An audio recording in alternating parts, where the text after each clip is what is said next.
You almost get the impression he didn't want to be with us, right? I mean, that's. Well, I don't want to be with us, but but here we are.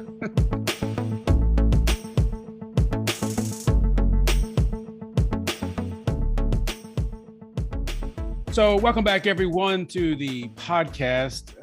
Tom, I read this week, we are 100 seconds to midnight. You know what that means? I have no idea. The nuclear clock, they always adjust it every year. And this week they adjusted it. Now they adjusted it, but it was the same as the last 2 years. So 100 seconds until midnight, until everything just falls apart in the world. And we are here recording a podcast because that's how you redeem the time, apparently. If that's the best we can do. It's the best we can do. We might as well do that. Yeah. I am John. Welcome to all of you. Tom is here with us. Tom, how are you this morning, brother? I'm very well. You're looking good, John. And thank you, sir. And I'm not used to seeing you in your office, so it's. And I was just thinking, I've had this backdrop this whole year, which is 1 month. But I was thinking it's been a while since I've been the outsider because the weather has been either cool or wet, and today it's both. It's both. It is a cool, rainy day here in Corpus Christi. It was pouring just a little while ago, but we make a way. Yes, so we haven't gotten both of those in quite a while. But I had my gloves on a little while ago. Tom was making fun of me, so I took them off, but my hands get a little cold. So anyway, Brad and Wade, they're out doing Brad and Wade things wherever they are, and so we'll get back to them next week perhaps. But Tom and I, we had to reconnect with you all, so here we are. Yeah. Tom, do you know what today is on the calendar? It's the 24th. I know it's Monday because we record on Monday. No matter when you all see it, we record Monday morning typically. That's a bit of insider information for you all out there. I gave away the secret. The secrets, right?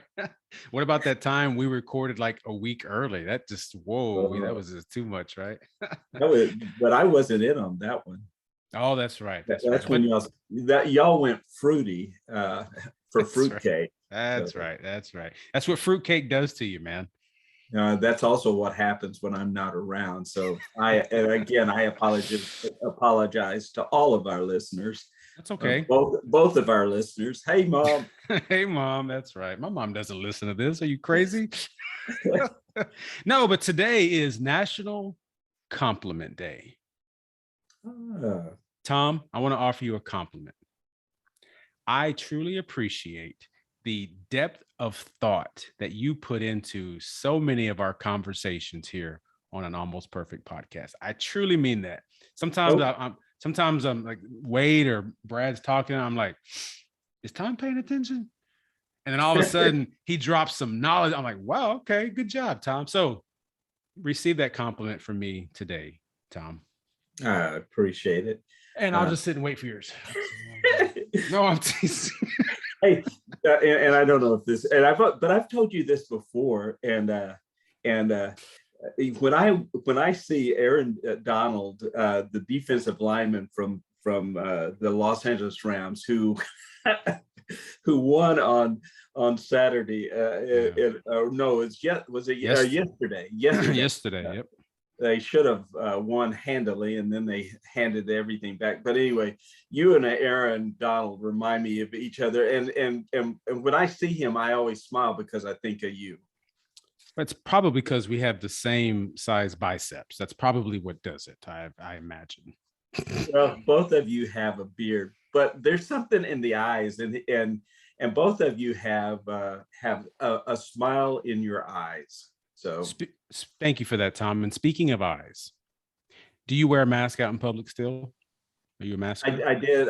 This weekend. I was in the Valley, and yes, I wore a mask in places. It kind of depends. All right. So I have good news for you then. Okay. A recent study has found that face masks make people look more attractive. Now, this is interesting because not only are we all wearing masks now, but this is actually a reversal of opinion.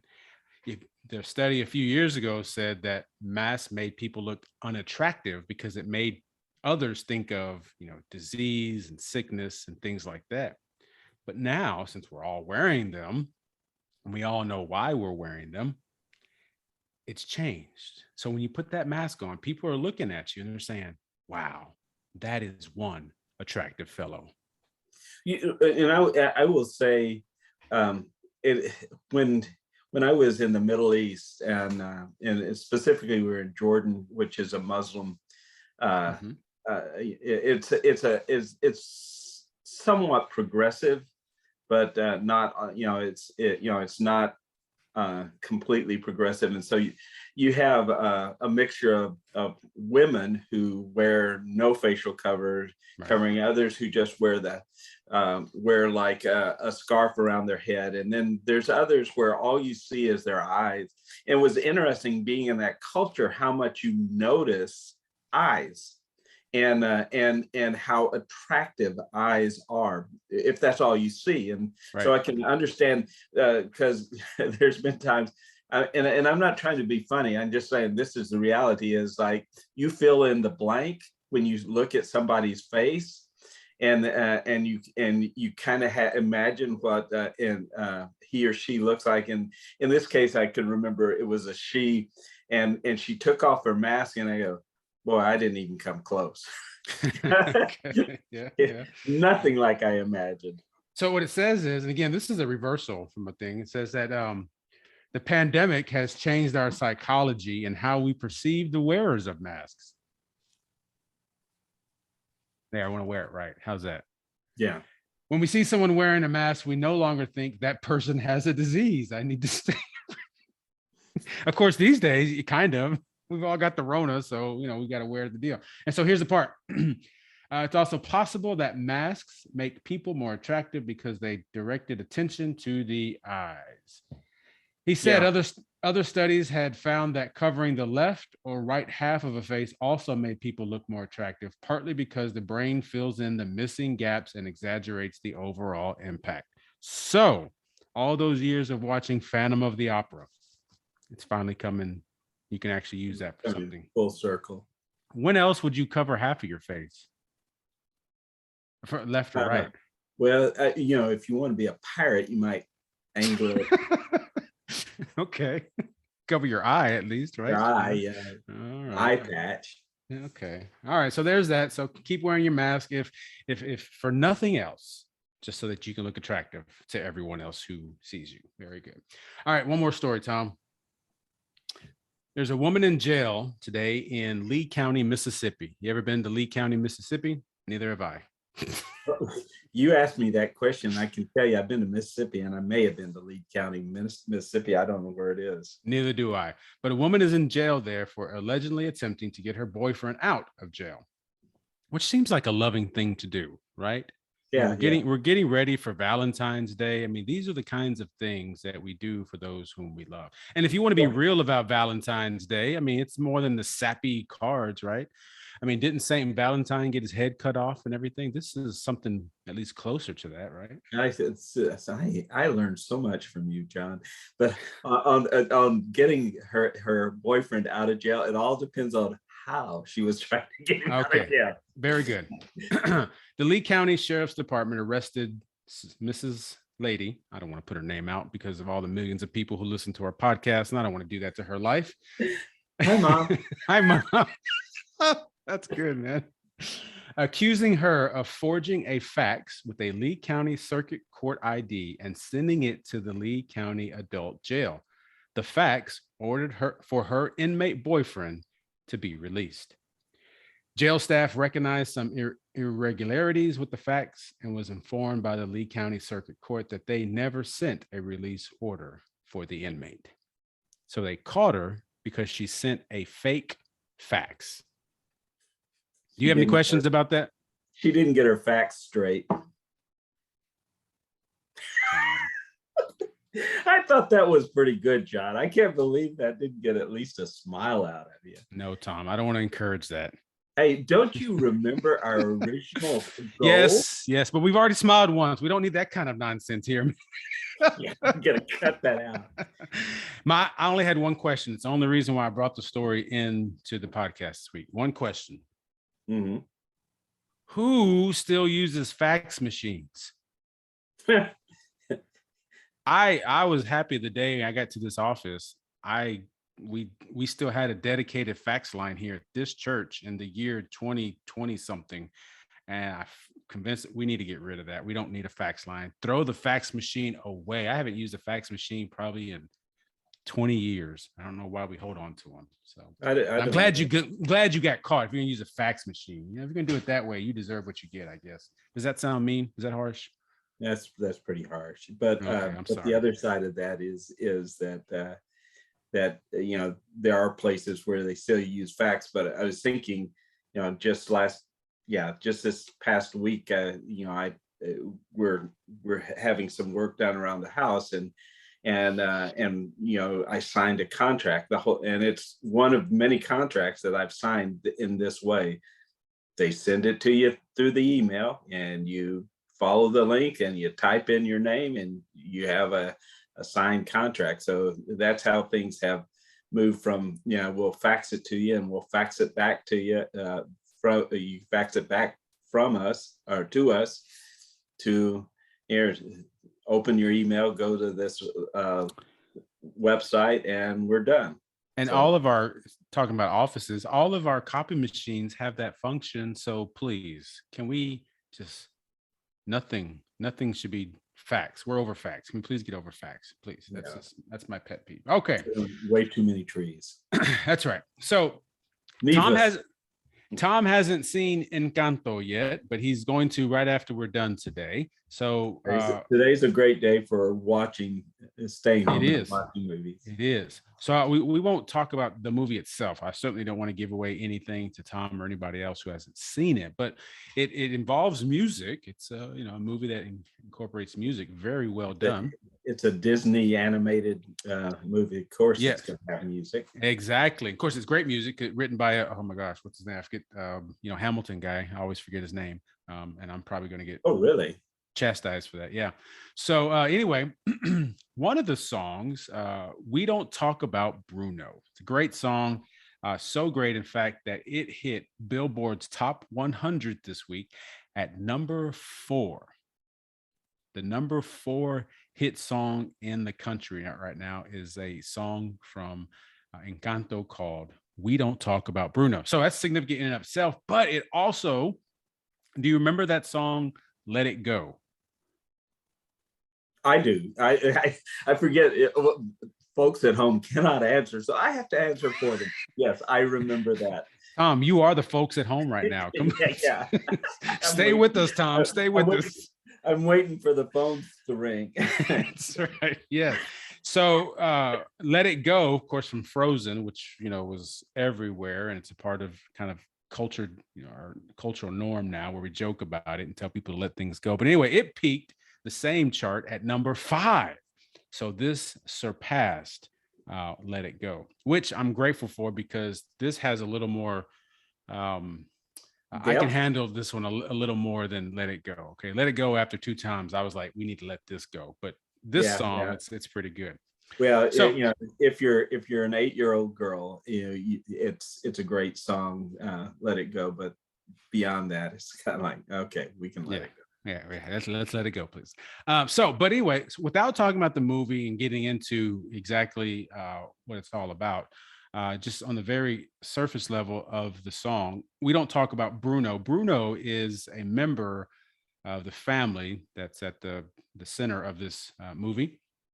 And we don't talk about Bruno for several reasons, right? Several things that he's done, or what things that have happened in the family. And so we don't talk about Bruno. Okay. I'll leave it at that, because there's so much more to it. But I was thinking about that and wondering, Tom, if there's a conversation to be had amongst us church folk, church leaders, and pew sitters, and whomever else we might be who considers ourselves a part of the body of Christ, if we have some Brunos that we don't talk about that we should. Are there any topics? Are there any conversations that we just don't have intentionally, that we just do our very absolute best to stay away from in the church that maybe we should be having? Tom, what But do you think? yeah, we were talking about this prior to well, it was being recorded, so some of this may leak out before we started the officially started the program. But I was it's very interesting because during family funerals, you learn a lot of things you didn't know, especially when you start to hit grandparent age. I'm not a grandparent, but I'm grandparent age, and as an adult, we had several funerals in a short amount of time, aunts and uncles. And one favorite aunt, she was the one she was always the never married aunt. She was very active in the city of Woodsboro, and she's a teacher who has a I don't know if they call it Hall of Fame star, but she has a star at Texas State University because they honor certain educators, and so she's a beloved aunt. And when she passed away, we had the funeral in Woodsboro, and I met another aunt that I don't even think I knew her name. She was the aunt nobody talked about. But she was the aunt of my oldest cousin on either side of the family, Jimmy, and we would see Jimmy at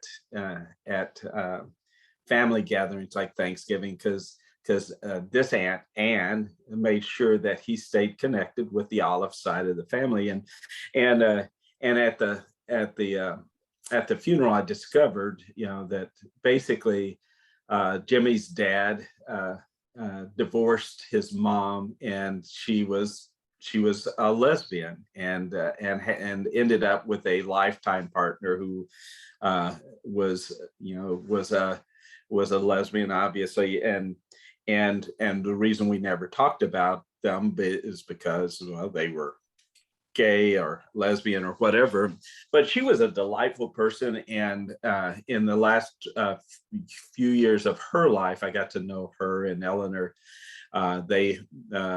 She was a beloved teacher in the Orange, Texas area, and a active United Methodist, a generous United Methodist, all these things. But I didn't know any of this because we never talked about her, because she was different. And so, as we were saying earlier, John, is that this is one of those things that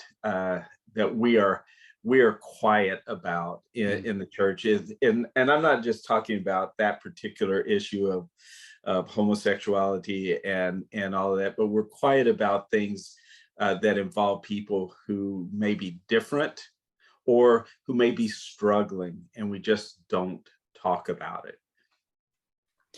What other excuse me, what other people who may be struggling or different are we avoiding, do you think? Well, as a pastor, every now and then you come across you have conversations, say with a mother whose son is dealing with an addiction, whether it's drugs, pornography, alcohol, and the rest of the congregation has no idea what she's struggling with. I mean, that's an example. I was trying to think. I'm going to come back to you. What about you? What have you seen? You get to ask the questions, but sometimes you've got to answer the questions too, John. I can do whatever I want, Tom, but you're the host. Who made you host, by the way? When did we know? I didn't remember voting, but I don't consider myself the host. I consider myself the one who knows how to host a Zoom meeting I can make the best use of technology, the best out of the four of us. That's what I consider myself. Yeah, well, let's come back to the Let's question. come back to it. So Very what, good. what are the things that you've discovered it's hard to So talk about? addiction is one of them that I have thought about a lot. And I think back to a story, not a story, a Sunday.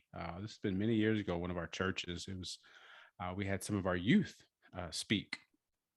And I've never liked doing youth Sunday. That's another conversation. But, we had, You never know where it's going to go. well, I have some other reasons, but uh, we had one of our youth get up there, and it was a young teenager. And I don't remember what she was talking about, like, the context of everything, but then she said something about a video that we had watched in youth group, something I had shown, and I don't remember how long it had been, but she started talking about that video, and it had to do with, part of it had to do with cutting, right? Oh, And she essentially confessed, I guess, to, I mean, her family and her entire church there at the pulpit, that was something that she had done. And it was a moment for all of us. We were like, whoa, nobody had any idea. Her family, or even myself, who would see her every week, Sunday and Wednesdays, that kind of stuff. And it just occurred to me then that there were some other issues too, and some of our other kids had similar kind of things that they were dealing with. And it was like, it just really hit me then that these are the kind of things at the church we'd really like to see. We need to keep it as quiet as we can, right? This has probably been the first time something like that had ever been mentioned in the pulpit of that church. That's just my guess, just my estimation. I could be completely off. But we no, don't. I think you're pretty safe on that one. But it's not only that we don't talk about Bruno, or we don't talk about, in this case, addiction or whatever. Like, we don't like to talk about it, and so we just won't. Yeah. One of the other conversations I've found that have been pretty difficult to talk about is like divorce, right? And when families separate, uh, we get very uncomfortable, right? Even just laying out, like, this is where we are, or not even getting into, oh, this is what happened, nothing like that. Just talking about, like, well, this is where we are, right? It seems like it's something we just, okay, we read that stuff that Jesus said, okay, fine, let's just leave it alone, right? And let's not talk about how our kids are kind of stuck in the middle, and how the church is hurting too, because this was a family maybe that was connected, and now things, we don't want to talk about those two things. And so I guess maybe that's part of the answer to my second question is, why don't we talk about these kinds of things more? Yeah. And I, before we kind of move on to that, because when you talk about divorce, we, for those viewing us wherever you are, we get together every other Thursday, and I'm not going to give away our location because you may come with protest signs, but we get together. It's our bat cave. That's where it is. Yeah, our bat cave. But and on one of those occasions, no, actually, I think is last time we were together. There were four of us, and in fact, it's the four of us on the podcast talking about the United Methodist Church and kind of what's going on in the future, and how do you talk about that, because that's something that we need to have a conversation about. But at the same time, specifically, I was talking about a church situation where the pastor was kind of driving the church in a particular direction instead of having conversation and allowing the direction of the church to develop through those conversations. But anyway, we kind of avoid those and I think there's this sense of kind of like children, if we close our eyes, then you're not there. The peekaboo is like you disappeared. And one of the things we struggle with in our culture to begin with is pain and grief. We masked our deep hurts by doing, but by staying active, by some of the addictive behaviors that we go through, and at the foundation of that is we hurt, but we don't want to feel that pain, and so we mask that pain in some ways. And so the church is picking up on that cue, that cultural cue Yeah. of we don't want to hurt or bring hurt, so we will avoid difficult conversations. Wow. So that is are you saying that speaks more to sort of the, preservation of kind of like our gig we have working at church? Well, it's not just the church culture; it's our culture in particular, Okay. and part of that is having lived in another culture for a significant amount of time, the Russian culture. That they're used to pain, and they're used to expressing their pain. I mean, in fact, it's so much a part of their culture. What they cover up is joy. Mm, Honestly, you think that if you spend, and this may have changed since it's been 20 years since we lived in Russia, but if in Russia, you could tell someone was not Russian just walking down the street, because Russians they look like emotionless zombies. And one Russian friend said, if you want to think like a Russian in public, uh, act or think of yourself as you've just committed a crime, and everyone you pass is a policeman. And I go, okay, you don't want to draw attention to. low And profile, yeah. yeah, and I knew I had gotten to the point of being a part of the culture so well publicly, that when I was sitting in a park in this or in a square, this wedding party got out and they wanted to take pictures. So they asked me, and I understood what they were saying. When I responded, it was my accent that gave me away. But they go, "Oh, sorry." But just sitting there, I looked Russian. I dressed like a Russian. My face looked Russian, in that I looked indifferent to what's going on around me, and that's not who I am naturally. So that's why I'm coming back to that is in when Russians experience grief, the loss, they spend weeks and they have anniversaries to remember, say, a father who tragically died.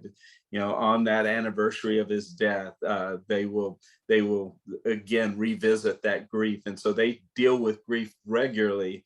And when you get them privately, you also see that they experience joy and celebration as well. Sure. But in public, grief is probably or at least indifference is the public persona.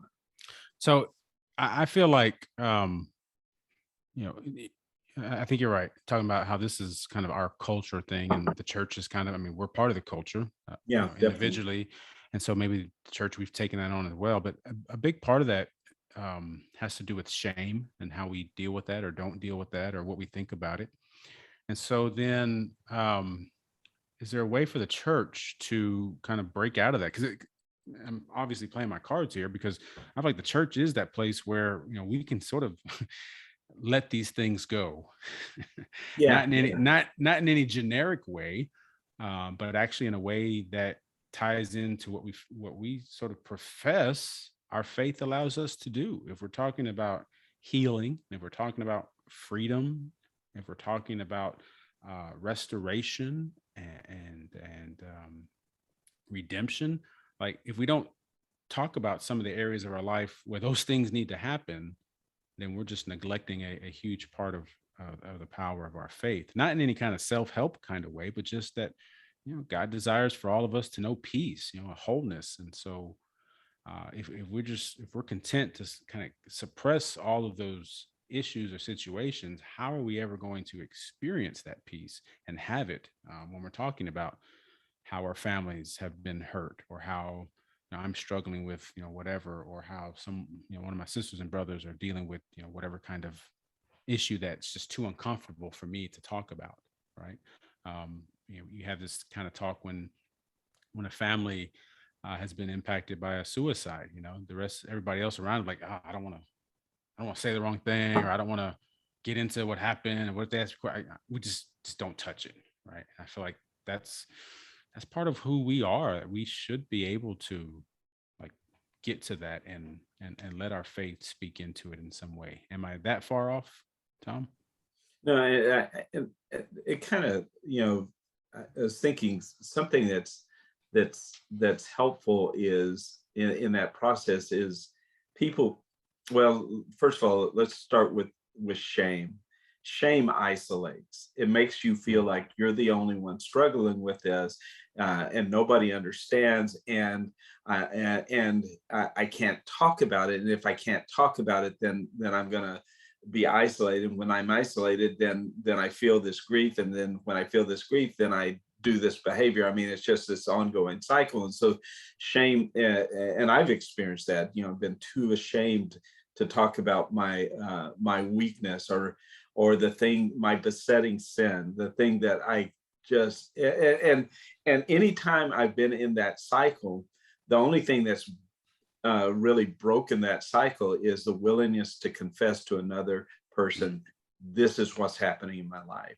Amen. I'm, one of the things I think I'm learning is not only do I confess my sin, and that's a biblical, that's a scriptural bit of advice. That, I mean, it's not it's not out of the realm of our faith and what we read in scripture. Confess your sins, that you may be healed, but also to learn not only about confessing the behavior, but then also beginning to dig a little deeper as to what is the underlying, and almost always, what's the underlying grief, what's the underlying pain that I'm trying to avoid. Mm. And now, am I willing not only to confess my sin, but then to openly talk about my pain to another human being?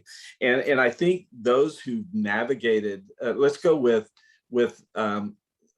suicide, because that's happened in my family.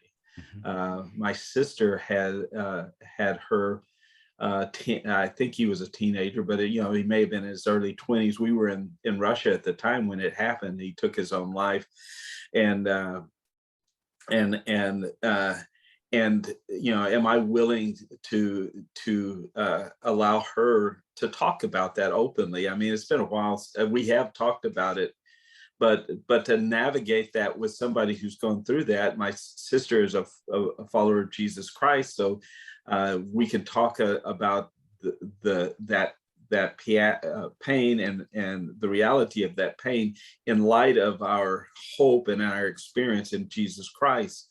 And so it's good to ask somebody who's gone through that, that well enough and feel comfortable with enough to say, I really don't know what to say to you. Could you help me? What is most helpful? Do you want me to bring this up? Should we avoid it? Right. And almost always there is this sense of yeah, I would like you to ask me. I appreciate it. We don't have to talk about it long, but I appreciate that you remember, you haven't forgotten. Right. Uh, One of the other topics, which may or may not be connected, but like mental health. That was another thing that, before it was, you don't have mental health issues, just go pray a little more and whatever. But I don't know, over the last couple years in particular, it seems like the culture has been willing to talk about it more. And, and maybe it's good, maybe it's bad, but kind of the church may kind of follow the culture too.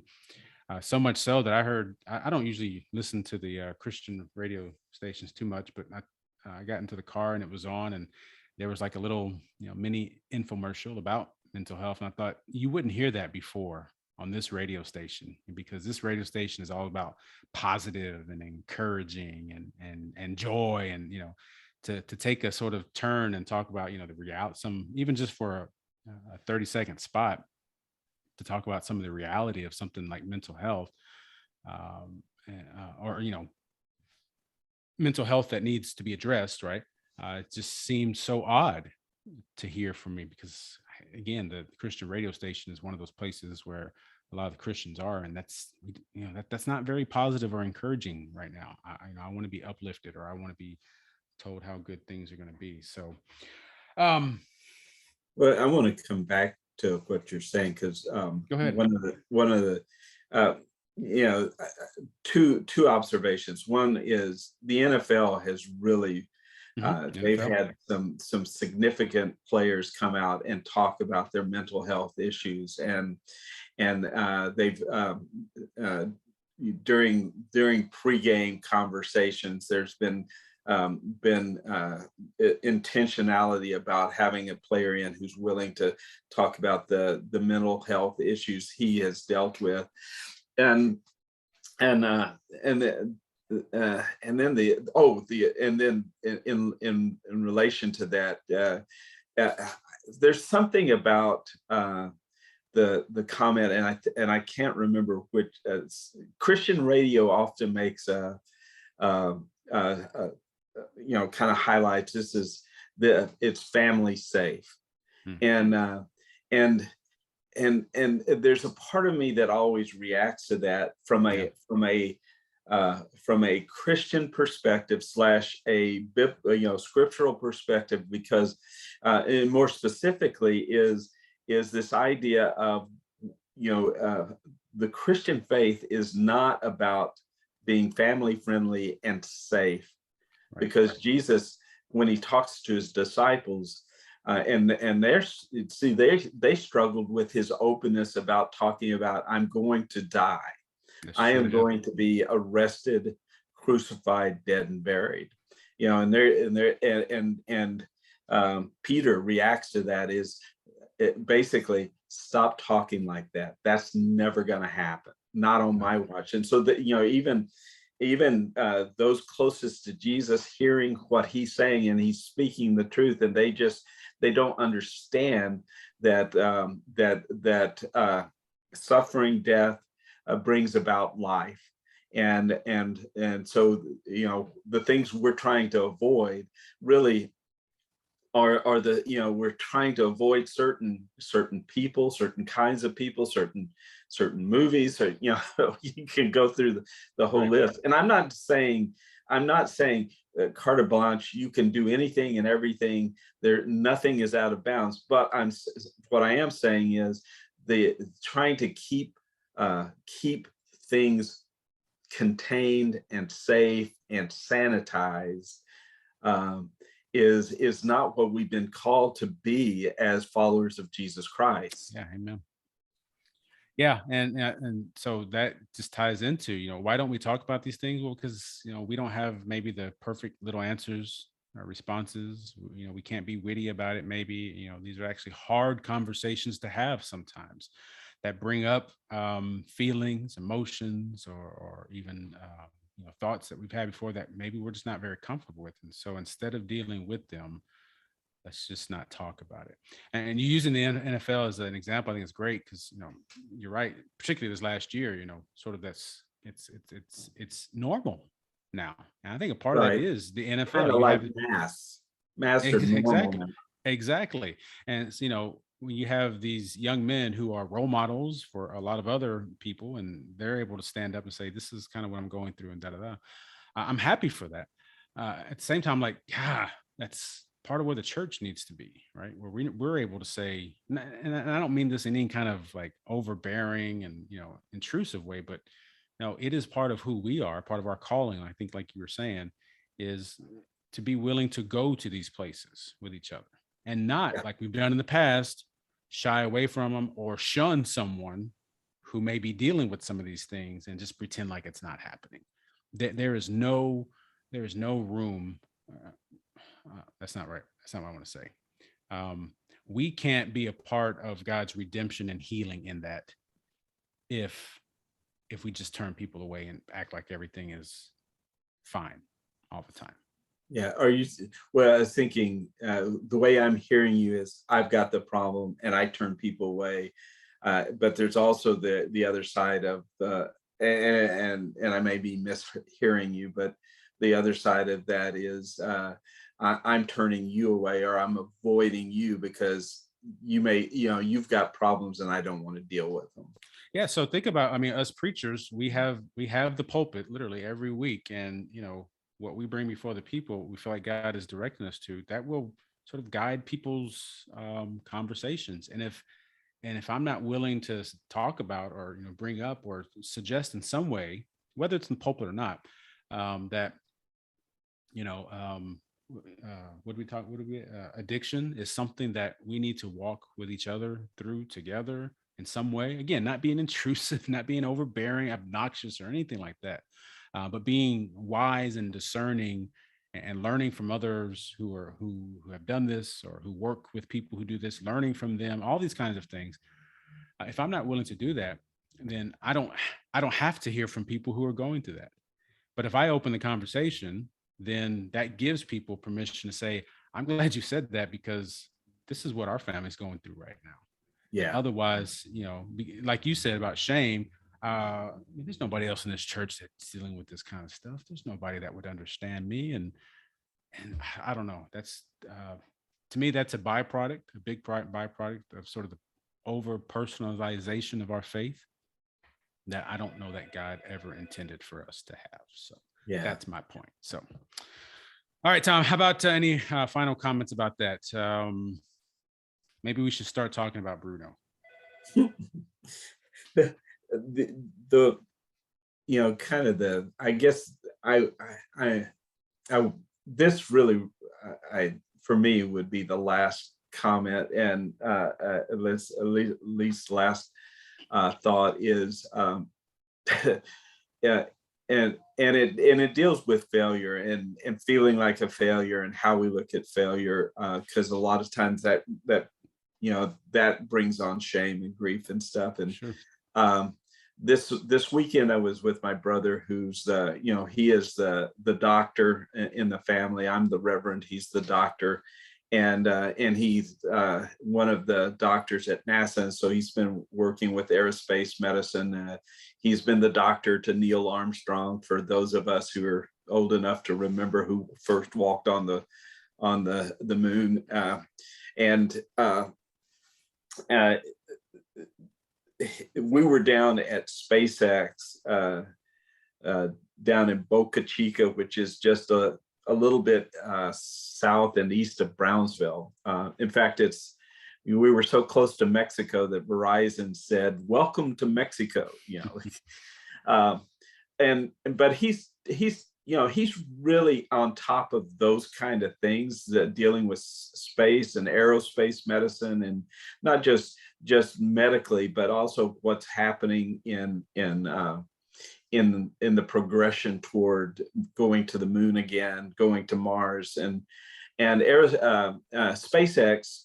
And he was just talking that they have a different mindset than NASA. NASA wants to go, doesn't want to go past the pressure points, and SpaceX wants to find out where the pressure points are, and so they will intentionally send a rocket up specifically to see at what point does it explode.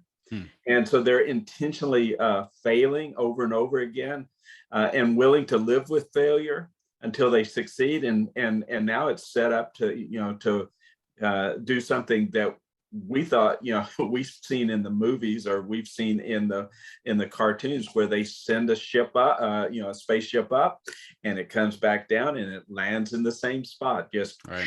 lands right down there.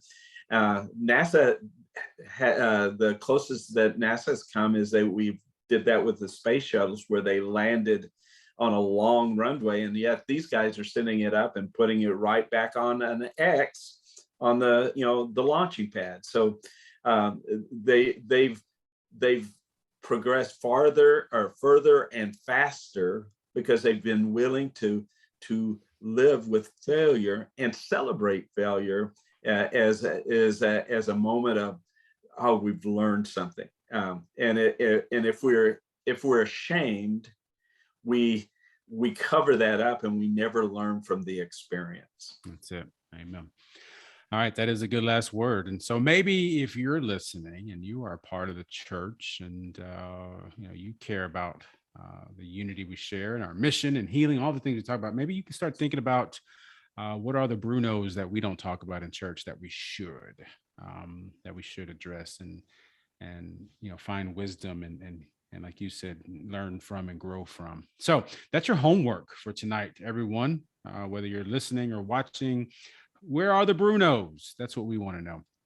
So Yeah, Tom, well, go ahead. and on YouTube, you can make a comment. It will be a public comment, but it would be helpful to the rest of us to see your thoughts. And we appreciate that you've tuned in. That's right. That stuck with us long enough to hear this public announcement. Very good. All right, Tom, good word. I appreciate it. It is compliment day. Maybe we should compliment Wade and Brad, but they're not here and we're out of time. So thank you. Thank you all for listening and watching. It's always good to be able to gather together. Let us know what you're thinking. We want to talk about it too. And until next week, have a great rest of the week. Stay warm and dry if it's wet and cold where you are. Tom, appreciate you, brother. God be with you. Thanks, John.